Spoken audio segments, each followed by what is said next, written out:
ബാലരാമപുരം ദേവേന്ദു കൊലക്കേസിൽ മൊഴിമാറ്റി കേസന്വേഷണം താളം തെറ്റിച്ച് പ്രതി ഹരികുമാർ. തെളിവെടുപ്പിനിടയിലും മൊഴിമാറ്റം തുടർന്ന് പ്രതി 3 ദിവസത്തേക്കുള്ള കസ്റ്റഡി അവസാനിക്കാനിരിക്കെയാണ് ദുരൂഹത തുടരുന്നത്.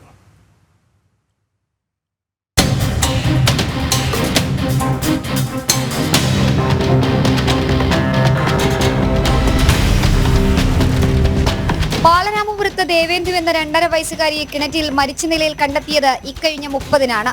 മരണം കൊലപാതകമെന്ന് തെളിഞ്ഞതോടെ പ്രതി ഹരികുമാർ എന്ന് സ്ഥിരീകരിച്ചു. എന്നാൽ തെളിവെടുപ്പിനിടയിലും പ്രതി മൊഴി മാറ്റുകയാണ്.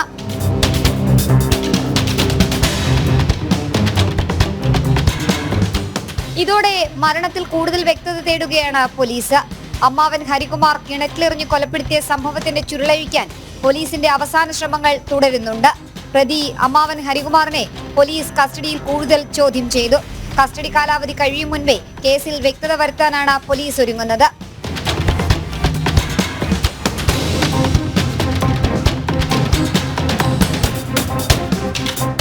പ്രാഥമിക തെളിവെടുപ്പും ചോദ്യം ചെയ്യലും പൂർത്തിയാക്കി. ഹരികുമാറിന് മാനസിക പ്രശ്നങ്ങളില്ലെന്ന് തിരുവനന്തപുരം മെഡിക്കൽ കോളേജ് ആശുപത്രിയിലെ ഡോക്ടർമാർ സ്ഥിരീകരിച്ചു. ഈ റിപ്പോർട്ട് ഉടൻ കോടതിയിൽ ഹാജരാക്കും. സഹോദരി ശ്രീധുവിനെ സഹായിക്കാൻ ഹരികുമാർ സ്വയം കുറ്റമേറ്റതാണോ എന്നാണ് പോലീസ് അന്വേഷിക്കുന്നത്. കേസിൽ കുട്ടിയുടെ അമ്മ ശ്രീധുവിനെ പോലീസ് കസ്റ്റഡിയിൽ വാങ്ങിയിട്ടുണ്ട്. ഇരുവരെയും ഒരുമിച്ചിരുത്തി ചോദ്യം ചെയ്യുന്നുണ്ട്. ശ്രീധുവിനെയും ഹരികുമാറിനെയും ഒന്നിച്ചിരുത്തി ചോദ്യം ചെയ്യുന്നതോടെ ദുരൂഹത നീക്കാനാകുമെന്ന നിഗമനത്തിലാണ് പോലീസ്. ജനം, തിരുവനന്തപുരം.